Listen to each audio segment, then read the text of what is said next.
Hey everybody, welcome back to another Crash Course Aviation Ground School video. Lesson 2, Aircraft Performance. Let's get started.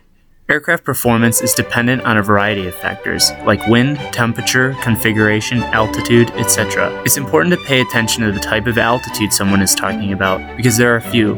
True altitude, which is height above mean sea level, or MSL, absolute altitude, which is height above ground level, pressure altitude, which is altitude corrected for non-standard pressure, and density altitude, which is altitude corrected for non-standard pressure and temperature. If you want to sound really smart, you could also say density altitude is really just pressure altitude corrected for non-standard temperature. Density altitude is important because it represents the actual performance of the aircraft.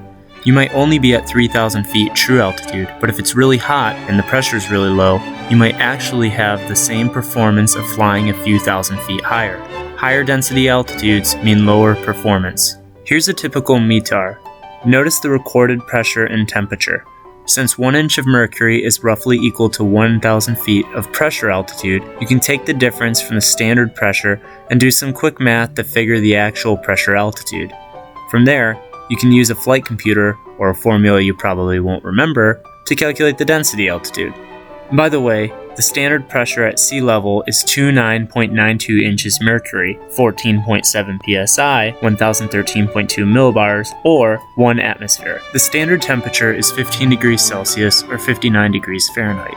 If at sea level the pressure and temperature are both standard, the ICAO calls this a standard day. There are also different types of airspeeds. Indicated airspeed is airspeed read straight from the airspeed indicator. Indicated airspeed corrected for position error of the pitot tube is called calibrated airspeed. Calibrated airspeed corrected for compressibility error is called equivalent airspeed, and equivalent airspeed corrected for non-standard temperature and pressure is called true airspeed. Usually we skip right over equivalent airspeed in general aviation because compressibility error is negligible at the speeds we fly at. Weight and balance of the aircraft is another performance factor that must be within the aircraft limitations prior to takeoff. This is called the flight envelope. There are a few terms to know about when talking about weight and balance. Payload, which is the weight of the occupants, cargo, and baggage. Basic empty weight, which is the weight of an empty aircraft plus unusable fuel and fluids. Max ramp weight, which is the maximum weight of the aircraft on the ramp. Max takeoff weight, which is the max allowable weight for takeoff. And max landing weight, which is the max allowable weight for landing. And I know what you're thinking, why is there even a max landing weight? And you're right, the max landing weight for most small aircraft is the same as the max takeoff weight. But for larger aircraft, sometimes they have to land lighter so they don't damage the landing gear. You might remember when Delta Airlines dumped a full load of Jet A on a California elementary school. You can pretty easily calculate weight and balance if you know the weight of something and the distance it is from the datum. This is known as the arm.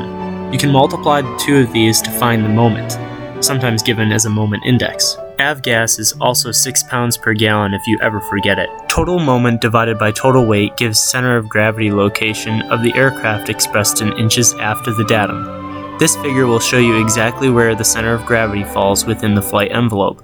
You can do this both for takeoff and landing to see how it can change over the course of the flight. If the center of gravity is more aft, you can expect decreased stability, higher cruising speeds, and lower stall speeds. This is because of the reduced downforce required from the horizontal stabilizer to keep the aircraft balanced.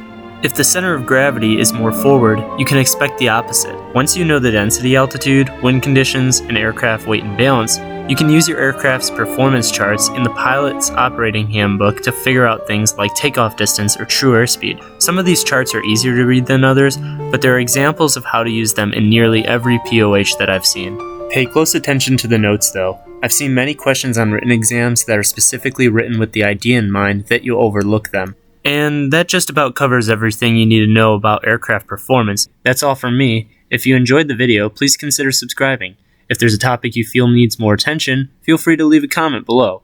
I hope you learned something, and until next time, see ya!